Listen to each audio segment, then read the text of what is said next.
into it. Okay. Like more easy. Okay. Yeah. Thank you, Professor. So the part E says that assume that the total distribution is $700 million, committed capital is $300 million, and carried interest is 20%, and the base of the carry is committed capital.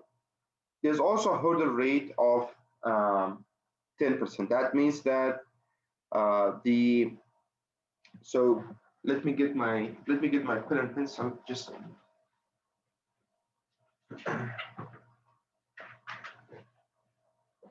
so the hurdle rate is 10%. When the agreement has a hurdle rate, it means that the LPs, they have to get back, in this situation, the committed capital plus 10% return. Then whatever remains from the fund, it can be distributed. But there could be two situations.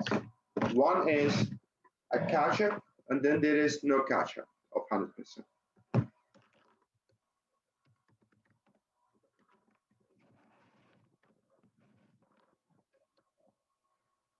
So we have, let's say, total distribution 700,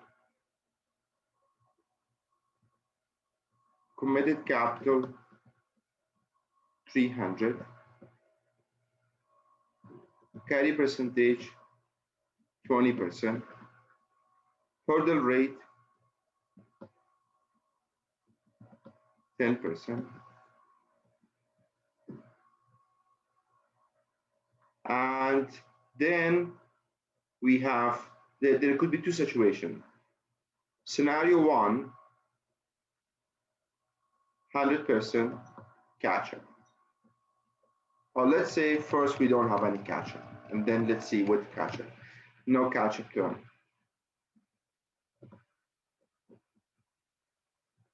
Scenario two is 100% catch-up.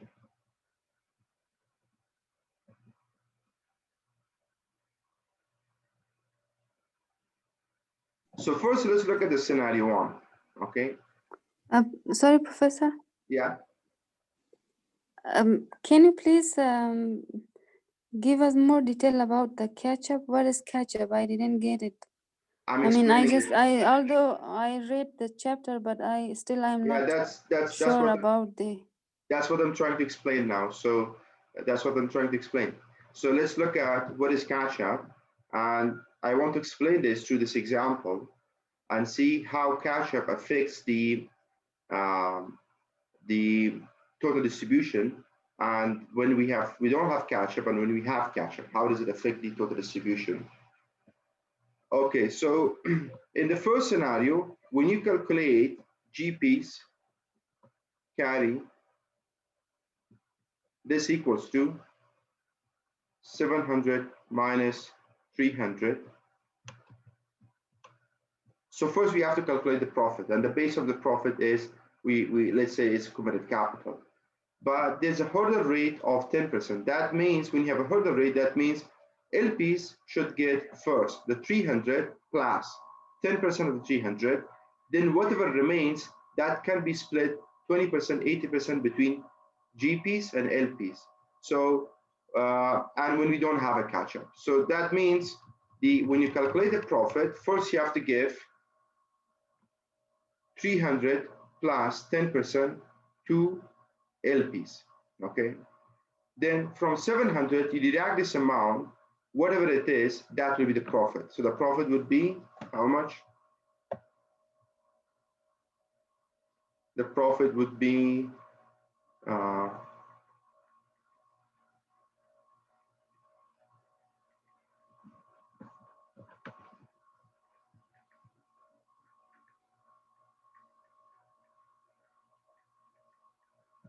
$370. 370 is the profit, and then you multiply this by 20%. 20% will go to GPs, and the remaining will go to LPs. So GPs would get 74, okay? And LPs will get the remaining amount of, so what LPs will get LPs will get 370. Sorry, they will get, LPs will get 300, the committed capital, plus the hurdle rate, the 10% of the 300, that is 300 multiplied by 0.1, plus the remaining amount of the profit after paying GPs, 370 minus 74. That's what it will go to LPs, okay? That's when we don't have a catch-up. But when you have a catch-up, so catch-up is, why is the how catch-up only, what is catch-up here? Now, in the first one, we don't have catch-up. But catch-up is usually used when there is, it's combined with when the term has hurdle rate. Now, what does catch-up say is that it says it only affects the timing of when you have 100% catch-up, the total distribution will be the same, okay? And the hurdle rate that you will have, it will only affect the timing of who will get first. Now, for the catch-up, let me show you the slides, and then I will come back and explain here how does it affect catch-up here. And then you will see when there's catch-up, GPs actually get more than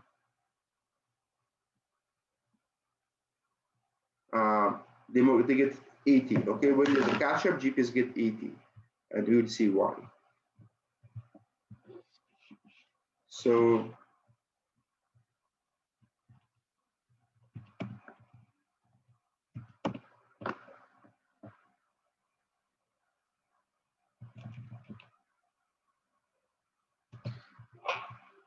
it's a simple example here, so that's why I usually use this to explain the catch-up.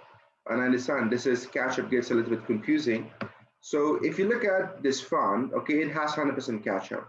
Now what it says is that the committed capital is 100, carry is 20%, carry basis is committed capital, and then 8% hurdle rate and catch-up of at 100%. And the fund makes 3 distributions, okay? The first distribution is $108 million.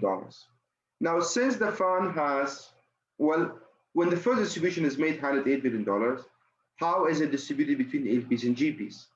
The fund has a hurdle rate of 8%, okay? That means the fund has to give back $100 million to LPs plus the 8%, okay? And then if anything remains, that can be distributed between GPs and LPs. So the first $108 million will all go to LPs. Nothing will go to GPs because 100 plus 8% is what must go to LPs first before making any distribution. When the second distribution comes, $2 million, now who will get this $2 million? LPs or GPs? Now let's look at the share of distribution, 20% to GPs and 80% to LPs. Now when the second distribution comes, because we have got 100% catch-up, all of this has to go to GPs. Catch-up basically means that once you pay LPs, the basis of the carry, in this case committed capital, plus the hurdle rate.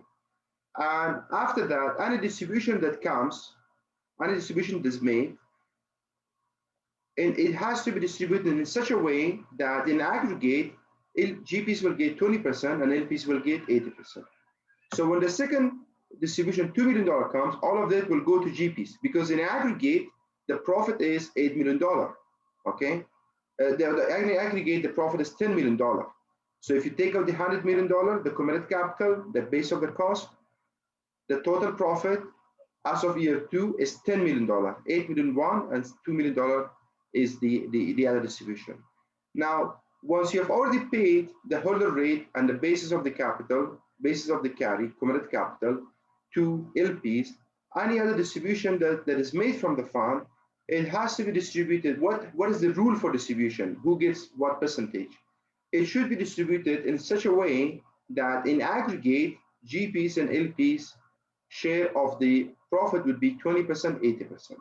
So since the carry level is 20%, that means that the profit and the profit has to be distributed 20%, 80%. And LPs, and as of year 2, the total profit is $10 million. And LPs already got the $8 million. Okay, they only received the $8 million they only receive the 80% of the share of the profit, the $2 million will have to go to GPs. So this is how the 100% catch-up works here.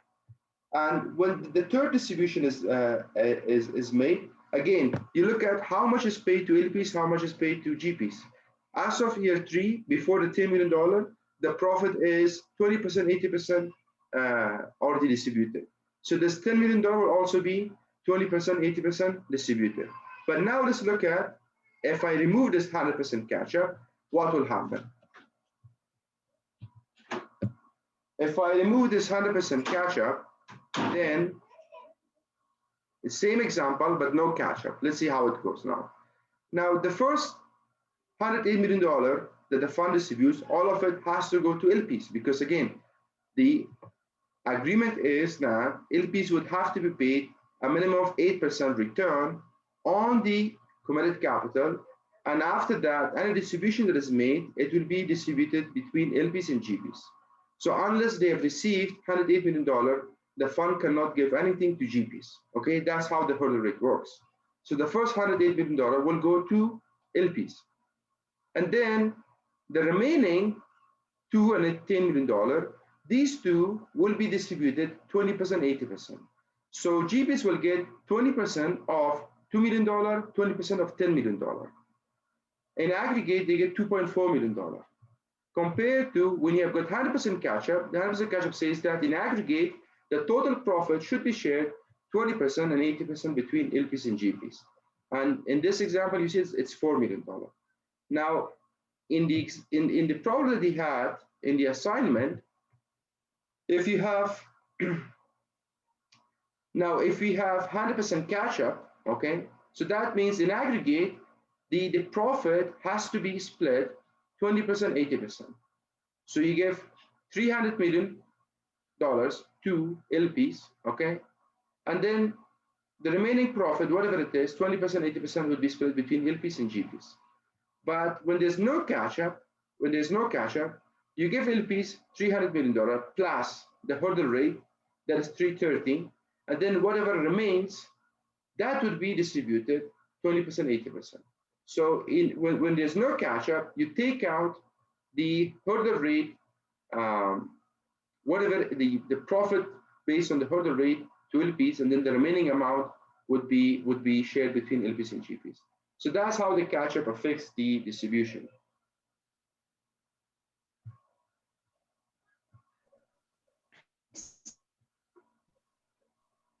Yes, Nilo wants to ask something. Yeah.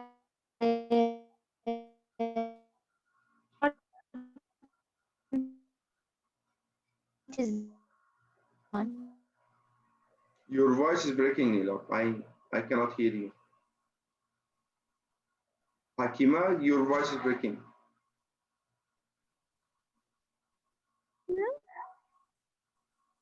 Can you hear me now? Yes, now I can hear you.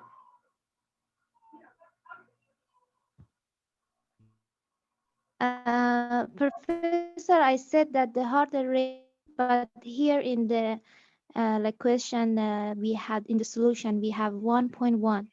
Yeah.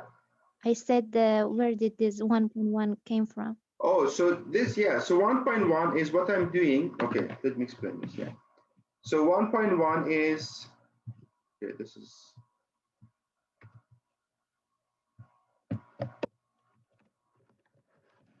$1.1 is giving the 10% of LPs, right? So 700 is the total distribution, but from total distribution, the way I have to calculate the profit is, first I have to give the $300 million of LPs, plus I should also give them the 10% hurdle rate. So in total, how much I should give them? I should give them 300. So first, let me do it this way. Before I make any distribution, before I split the total distribution between LPs and GPs, first I have to give the LPs the basis of carry, that's committed capital, 300. And hurdle rate means I should also give them 10% of 300 before making any distribution. So that means in addition to 300, I should also give them 300 multiplied by 0.1 or 10%. This is 30, right? So in total, I should give LPs 330, and then whatever remains, that can be shared between LPs and GPs. So what remains? We have 700, the distribution, total distribution. I have to deduct 330 from it, and we will have 370. From 370, 20% to GPs and 80% to LPs. Now your question was, what is 1.1? This equals to 300 multiplied by 1.1. Okay. So whether I write 330 or I write 300 multiplied by 1.1, these two are the same. Thank you, Professor. Got it. Yes. But is the catch-up clear or not?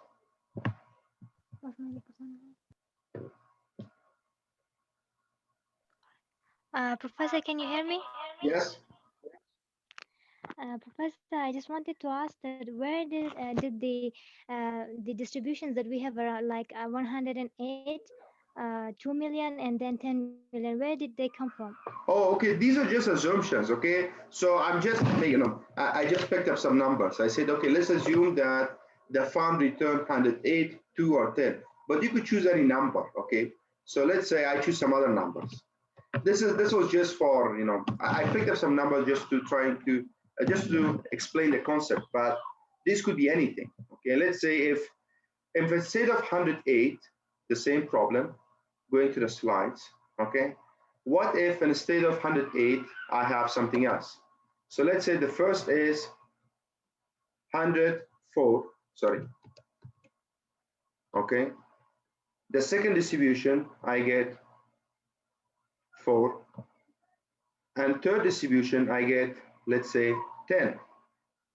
Okay, I change the numbers. So let's see how distribution works now. So I have got 100 billion committed capital plus 8% hurdle rate. Now the first distribution that the fund will make, who gets this money? All of it has to go to LPs. Why? Because LPs, first you have to give, based on the terms of the agreement, 8% hurdle rate, and the basis of the carry is committed capital. That means before giving any money to GPs, okay, first LPs have to get $100 billion, the committed capital, plus the 8% of 100. So they should get first $108 million. Once LPs get $108 million, then whatever fund, whatever other distribution the fund will have, that can be shared between LPs and GPs. Unless LPs have received $108 million, no distribution can be made to GPs. GPs cannot take anything, no profit sharing, they cannot take any profit. So the first 104 will go to LPs, okay? Because the minimum they should get before making any distribution is 108. And then the second 4, they should also go to LPs, right? Because they will get distributions until the $108 million level is achieved. But let's make this not 4. Let's make it something else. Let's make it more interesting. So let's say $8 million. What happens now? So when $8 million comes, now again the question is, do we have catch up or not? Let's look at 2 scenarios. 1, 100% catch up. Scenario 2, no catch up. So the first one, 100% catch up. What happens? You get 104, the first 104, all goes to the LPs. Then you get $8 million. From $8 million, how do we distribute this? When there is 100% catch up. 100% catch up says, first you give LPs the base of the carry, $100 million, and 8% hurdle rate, so $108 million. Then whatever distribution the fund makes, you have to distribute it. The rule of distribution is such that in aggregate, it has to be split 20%, 80% between LPs and GPs. So when I have 100% catch up and I get $8 million, what I will do is I give LPs received 104 first, okay? Second, from this 8, From this 8, what they will do is they will get another 4. So in total, they will get 108, right? And from this 8, so 4 will go to LPs again. And the remaining 4, okay, the remaining 4, who will get this remaining 4? Now, this is the question. Who will get this? How do we distribute the remaining 4? The first 4 has to go because first we have to give $108 million to LPs, and then we distribute the remaining 20%, 80%. So when you get the remaining 4, let's look at how much profit we have made so far. So far we have made $4 million here, $8 million here, $12 million has been the profit. As of end of year 2, $12 million is profit. Based on 20%, 80%, it has to be split 20%, 80% in the aggregate. So that means the share of GPs would be 2.4. From this, 2.4 in aggregate to GPs. And the remaining would go to 9.6 to LPs, okay? So, okay, so 9.6 in aggregate has to go to LPs. We have already given LPs the $8 million profit, okay? So from this $4 billion, we have to give them 9.6 minus 8. That is 1.6.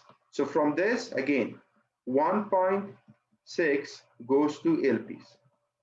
And the remaining 2.4 goes to GPs. The remaining 2.4 goes to GPs. Now, when you have the third distribution, the third $10 million, you split this 20% GP, that is $2 million, and then 80% to LPs, that is $8 million, okay? So that's how you distribute this, the last. And if you look at in aggregate, how much we have given, in total, we have given LPs 9.6 and 2 is $11.6 million. And 2.4, no, not 2. We have given 9.6 and $8 million, that is 17.6, right? And we have given 2.4 and 2. GPs have got 4.4. So that is for how much profit we have made? 10, 14, 22. 22 into 2, yes. So in total, profit was 22. So $4 billion profit, $8 million profit, $10 million profit. This makes $22 million. And since we have got 100% cash up, that means from the total profit, 20% has to go to GPs, which we have given to GPs already. And 80% has to go to LPs, which we have given, that's $17.6 million. So that's how you distribute it. But when there's no cash up, so let's now look at when there's no cash up, the same problem. No cash up. The first was 104, second was 8, the third was $10 million, right? Again, we have hurdle rate of 8%, so that means LPs have to get $108 million first before making any distribution to GPs. So 104, all will go to LPs. Now, let's say this is LP's account. They received 104. The second one, $8 million. This would, from the $8 million, 4 would go to LPs. 4 to LPs. So $4 million. They received 108. Now the remaining 4, from the remaining 4, 20% to GPs, 80% to LPs. So 20% of this is 0.8. That means 0.8 to GPs and 3.2. So get another $3.2 million to LPs. And this $10 million, again, 20% GPs, that is $2 million, and 80% to LPs, that is $8 million. In aggregate, again, so they receive another $2 million. In total, LPs received how much? 108, that's 110. Sorry, not 2, this is 8, right? It's 8. So they received in total 119.9,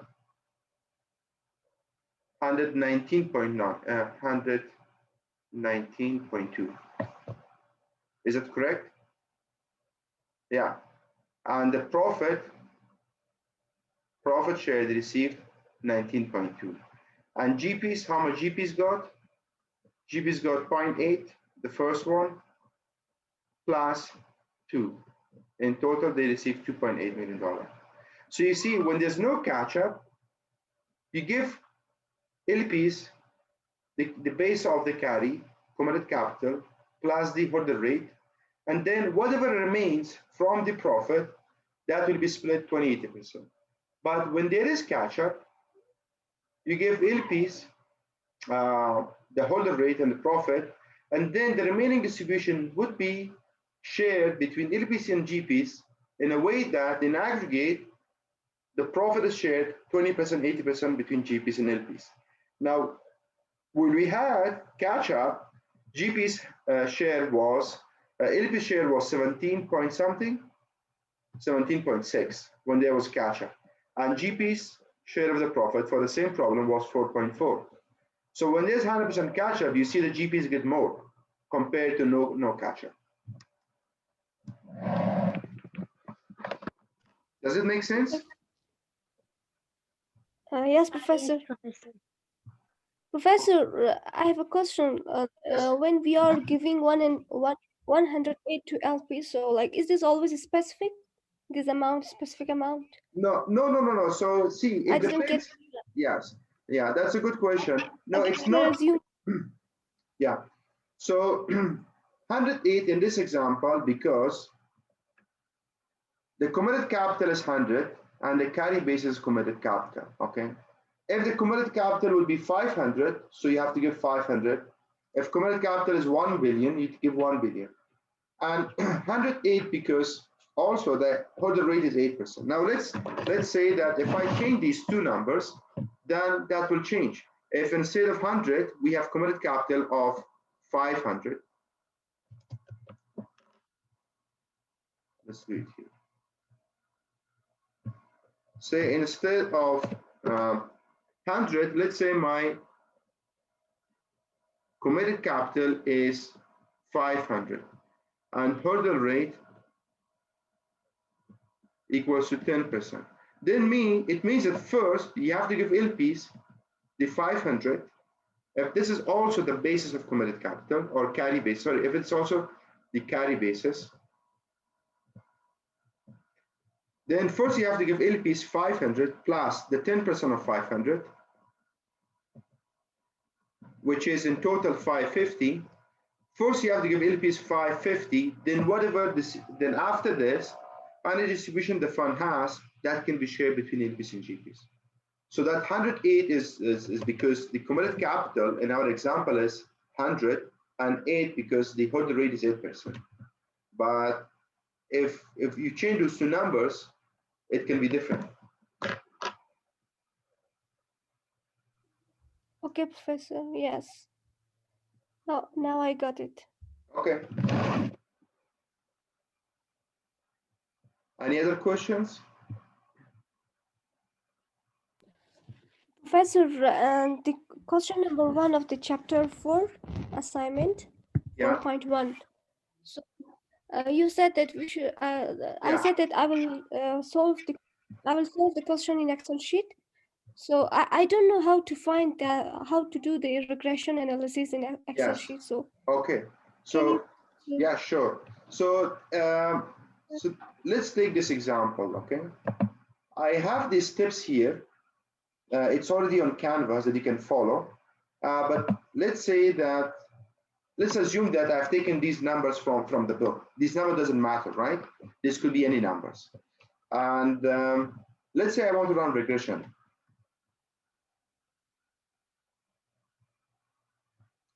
I want to run regression. I have to know what is my X and what is my Y. So my Y is, this is my Y and this is my X. Okay, I need to know this before running the regression. And then I would go to data in Excel, okay? And then data analysis, okay? And then click on regression, find regression here, press OK. So now you need to input your Y variable. You have to select your Y variable, only the numbers. Don't select the text, okay? From, you have to select all of them. And then your X variables, select all of them. And that's it. So your output option, you can select new worksheet, so you can it will give you the output in a new worksheet, or you want to, you can also paste it. You can also have the output in the same sheet. Okay, you can press OK, and that's it. So now where is your b-intercept and alpha? Because that's the book is asking you, right? So you see what it's asking. So once you run the regression, then you can, it's asking what is beta, alpha, and cost of capital. So here, I would always, when you select this, I recommend clicking the comma, okay? And this is your beta. This is beta, okay? This intercept, that is your alpha, okay? So this would be, where should I? So your alpha is this one, your beta is this one, okay? Now, once you have the beta, you can estimate the cost of equity. What this is asking you? It's asking you, okay, estimate the beta, alpha, let's say alpha, beta, and the cost of capital. So cost of capital, you have to go to your CAPM equation. So the CAPM equation is, so here I would go, and this is the steps that you have to follow, okay? So once you get the data, and fifth, you find the beta. In this example, I found the beta is 1.089 from here, right? 1.089. And sixth, you estimate the cost of equity. And now I have this company Abbott for it. So the equation for cost of equity is return of equity for Abbott equals to risk-free rate plus beta multiplied by risk premium. So I just plug in the numbers. Risk-free rate, I will take the average, okay? So here I have the risk-free rate from the same data set that I calculate, that I do regression. I get the risk-free rate by taking the average. I just take the average of 5-year government bond. Plus beta, that's what I have from my regression. RM minus RF, you just take the average from the same data set. And then you solve this equation. So 1.91% plus beta multiplied by this. Take the product of these two and add it to 1.91%. Okay, that's what you do here. That gives me my cost of equity. Because my time series, my data is on monthly basis, this cost of equity is also monthly cost of equity. And I can annualize it by adding this to 1, by adding 1 to this, and then part by 12 minus 1. But in your book, you also have monthly return. So when you estimate it, so make sure you mention this. So the first result you get is obviously monthly cost of equity. Okay, monthly return, monthly cost of equity. And you can annualize it the way I have done it here to get the annual cost of equity. Okay, and you have the numbers here. So for risk-free rate here, this risk-free rate, you take the average of these. RM minus RF, you have RM, you have to deduct RF from it, and then you take the average. And when you do the regression, make sure that you use this equation, RA minus RF, RM minus RF, these two variables you need. So RA minus RF is this one minus this. So you take each of them, each of the observations, 1.51% minus 0.07%. You have to deduct each observation of RF from RI. That will give you this kind of series. If you look at this, I've taken RA, does the same thing. So each observation of Abbott minus the return for the risk-free rate. For risk premium, you do the same. RM minus RF. The way you calculate is for each observation, you take each observation of RM, deduct RF from it, okay? And then you'll have this kind of time series. You run the regression on it. Once you run the regression, you will have the beta. For these two other numbers, you take the average from your data set. You take the average of RM minus RF, and for RF, you just take the average of this, and that's it.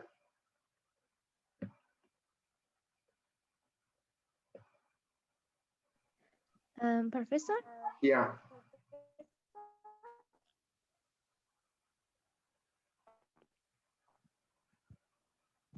Here for the market free rate and RM, you took the average, right?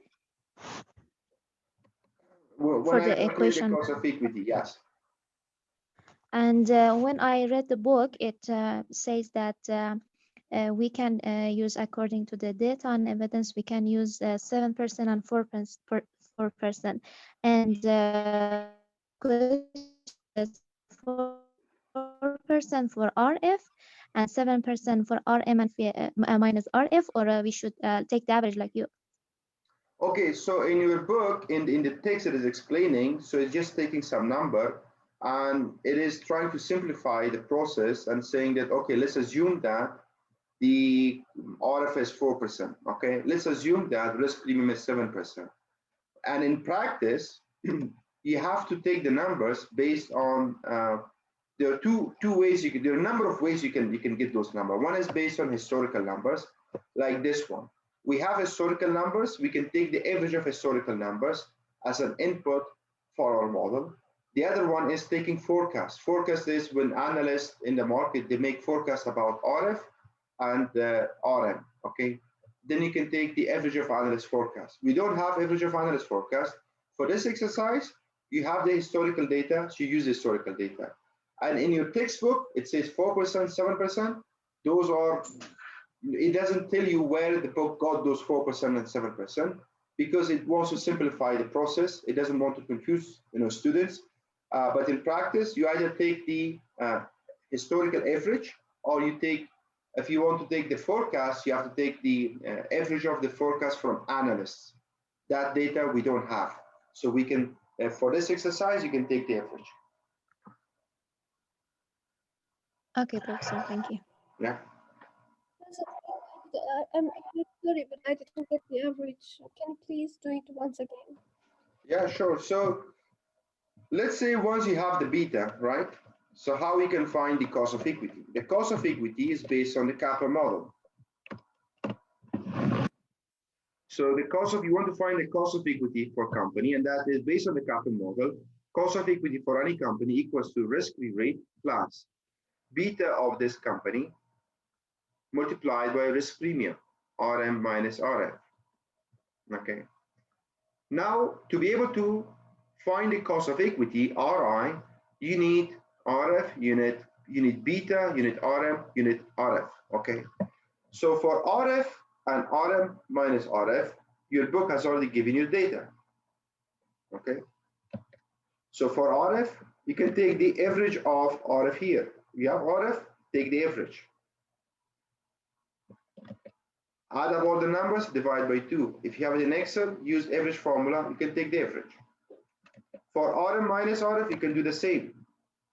Take each observation from RM, deduct the observation from RF from it, okay?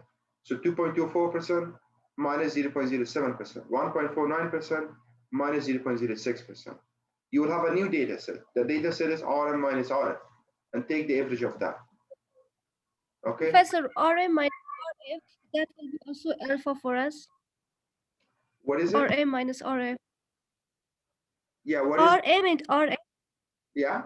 So RM RF, that is a Y value for us. So it is also alpha for us and alpha for us in this question. No, it's not alpha. Or it's not alpha.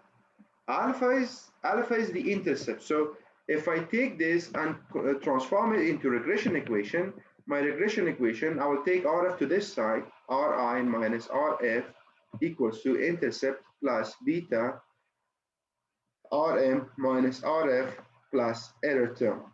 This is the intercept, okay? This is alpha. It's also called alpha. This alpha will be given to you when you run the regression.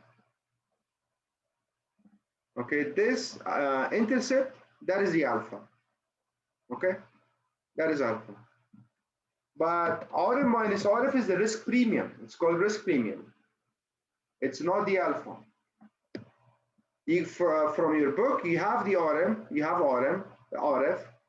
So deduct from each observation of Rm the corresponding Rf. You get a new data set. The new data set will be Rm minus Rf. Then you take the average. Where do you get beta? You have to run regression, just like I did right now. And the regression will give you, in our example, it is 1.089. So you get that. So let's say you found the beta, let's say you found something, I don't know, maybe you found a beta of 2. And average of Rm minus R, let's say it is 10%, okay? And maybe your RF is 2%. So your cost of equity would be 2% plus 20% equals to 22%. So that is the cost of equity, okay? Or RI.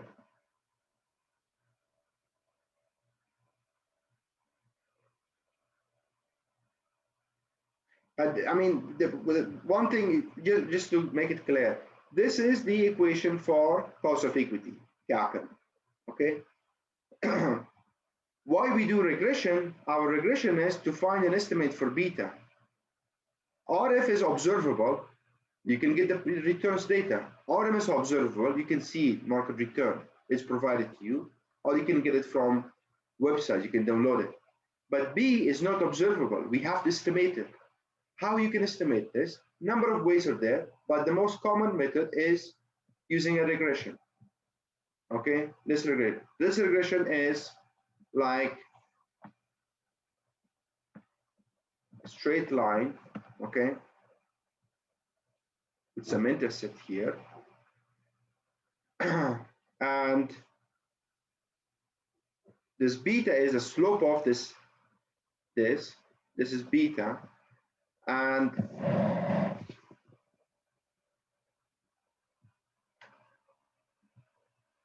cost of equity, RI, is this, okay?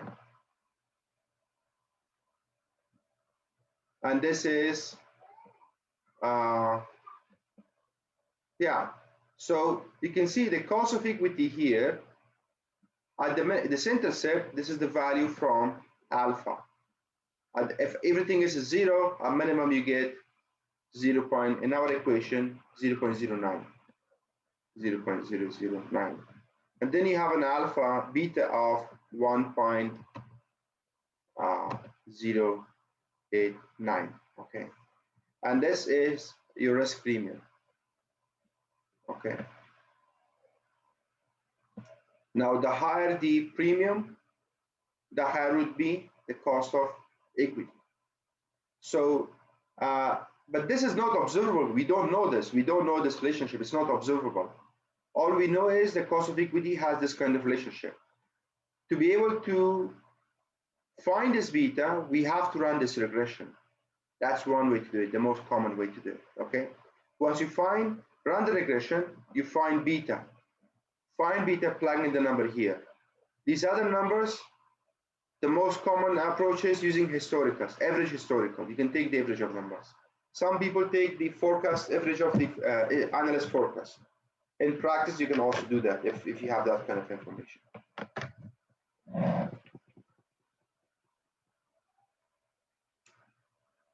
Does it make sense now? Yes, Professor. Yes. Thank you. Okay. Any other questions?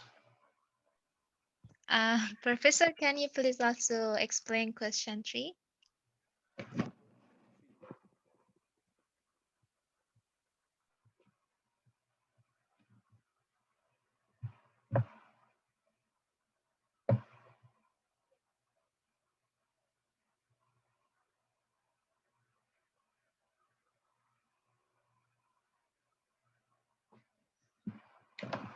Okay, so you have 3 different companies. Now, which one has used quantitative reasoning to R? So which one has the higher cost of capital? What do you think? Now you have to see each company and think which one has market risk, which one has unique risk, and which one has both. Okay, and then rank them.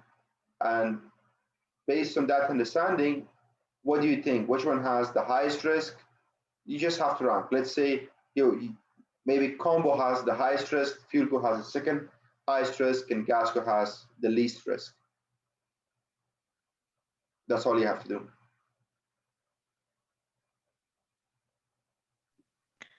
So Professor, based on the risks, we should rank them. Yes, yes.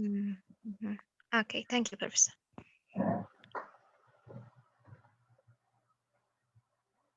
Okay, anything else?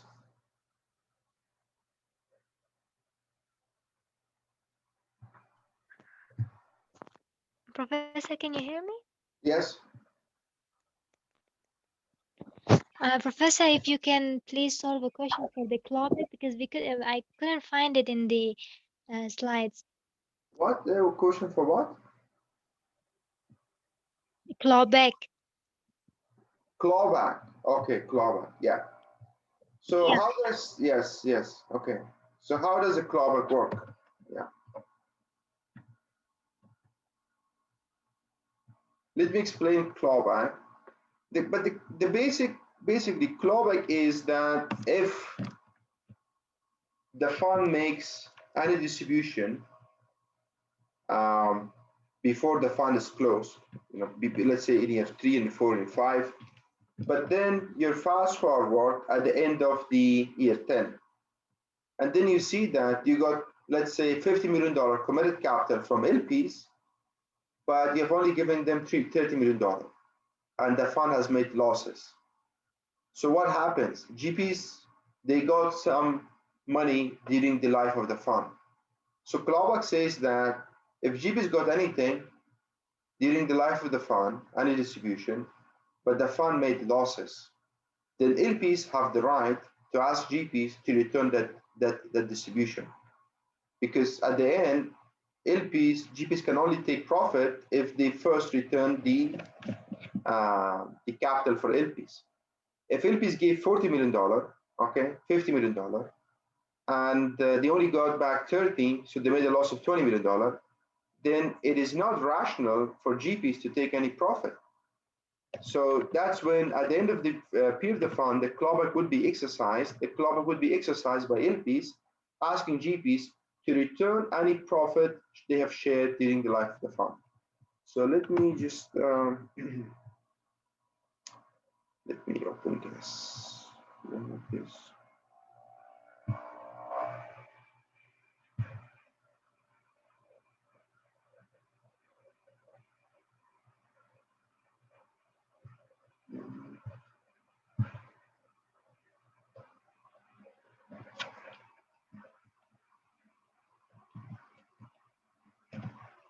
Let's look at this one, okay? This is a fund with $500 billion committed capital, okay? And $500 million committed capital. So let's say that, let me change this.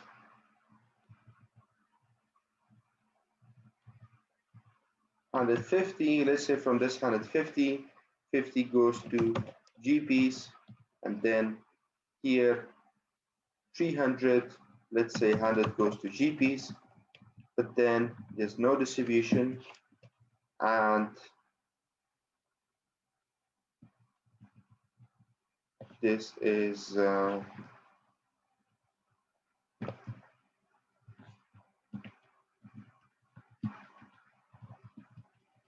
$300 million, $300 million, and portfolio value is, let's say,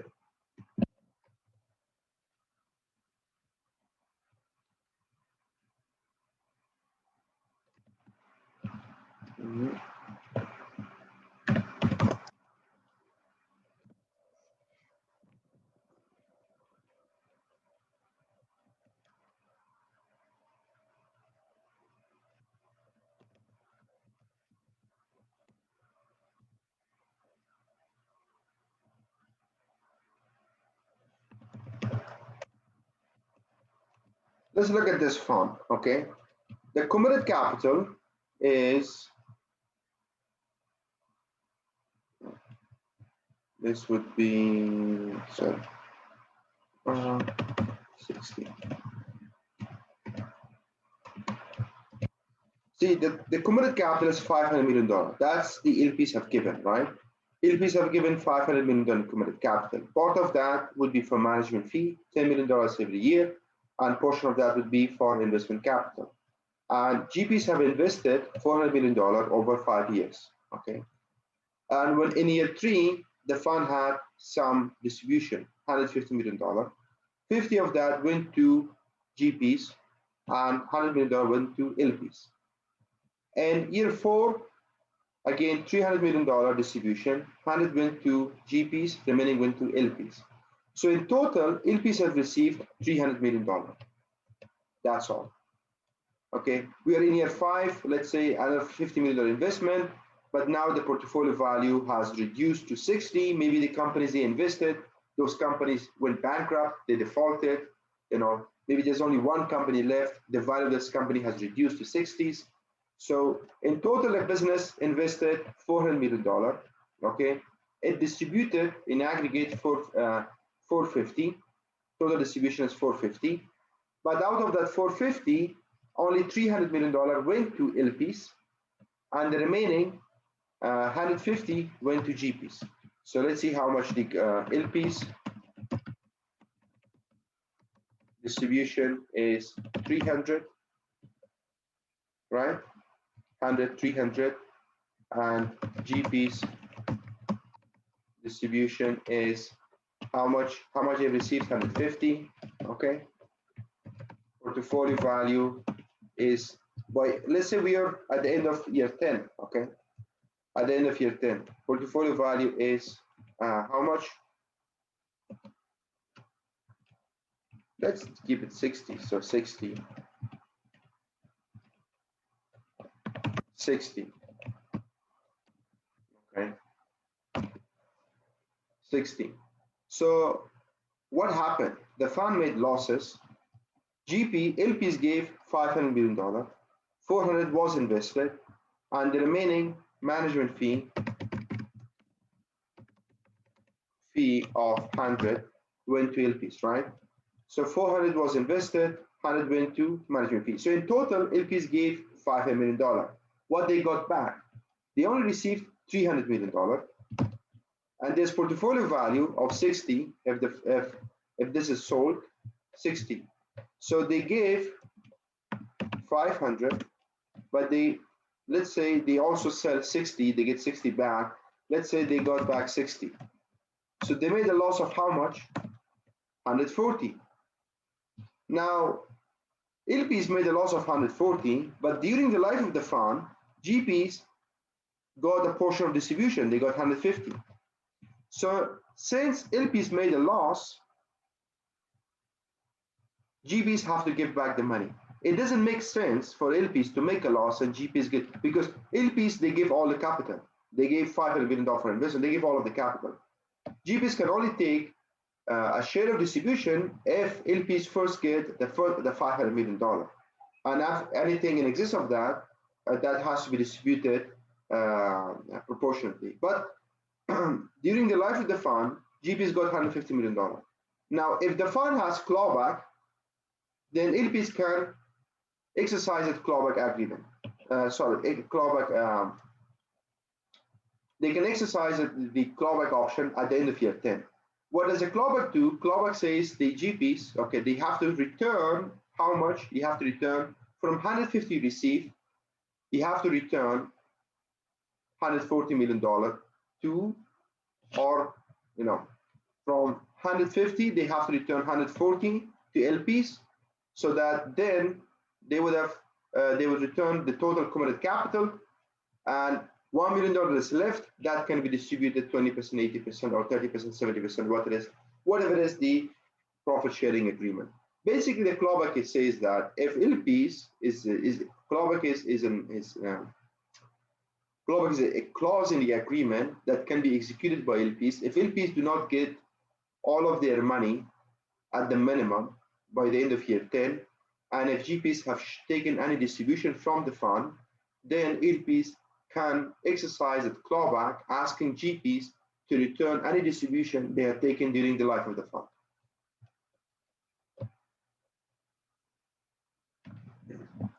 Is that clear? Yes, Professor, thank you. Yeah, sure.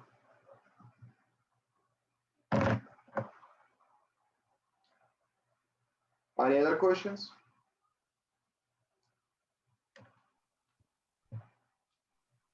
No, Professor, thank you. Thank you for giving us the time. Yeah, sure, no problem. Okay. Thank you, Professor. Thank you. Thanks. Have a good time.